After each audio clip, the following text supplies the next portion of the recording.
So ఇది ఇందాక నేను చెప్పిన చట్టాలు కూడా సరే, ఈ ల్యాండ్ సీలింగ్ చట్టం ఆఫ్ కోర్స్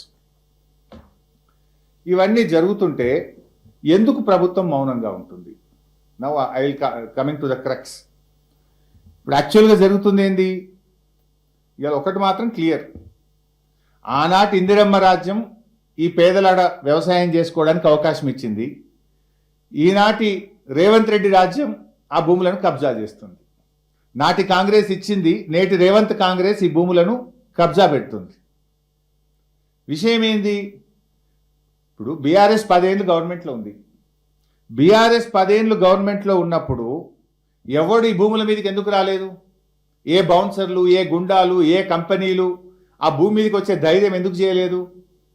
బీఆర్ఎస్ గవర్నమెంట్ పోగానే, రేవంత్ రెడ్డి రాగానే ఈ కబ్జాలు గుండాలు ఎందుకు వస్తున్నారు ఈ భూమి మీదకి?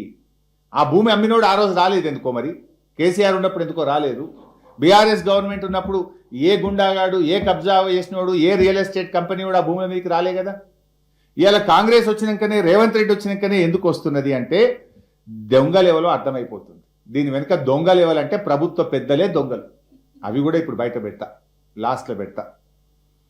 అంటే యాక్చువల్గా మొత్తం ముందు రేకులు పెట్టిండ్రు, రేకులు పెట్టి మళ్ళా గ్రనైట్ రాళ్లతోని ప్రహరీ గోడ కూడా కడుతున్నారు. ప్రహరీ గోడ కడుతుంటే రైతులు పోయి అడ్డుకున్నారు. నమస్తే తెలంగాణ పత్రికలో పెద్ద ఎత్తున వార్తలు వచ్చినాయి. అల్లరైతుంటే అప్పుడు ప్రహరీ గోడ ఆగింది.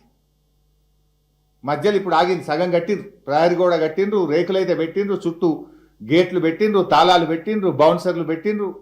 రైతులు పోయి గొడవ చేయగానే రైతులకు సాయం చేయాల్సిన పోలీసులు కబ్జాదారులకు సాయం చేస్తున్నారు, గుండాలకు సాయం చేస్తున్నారు.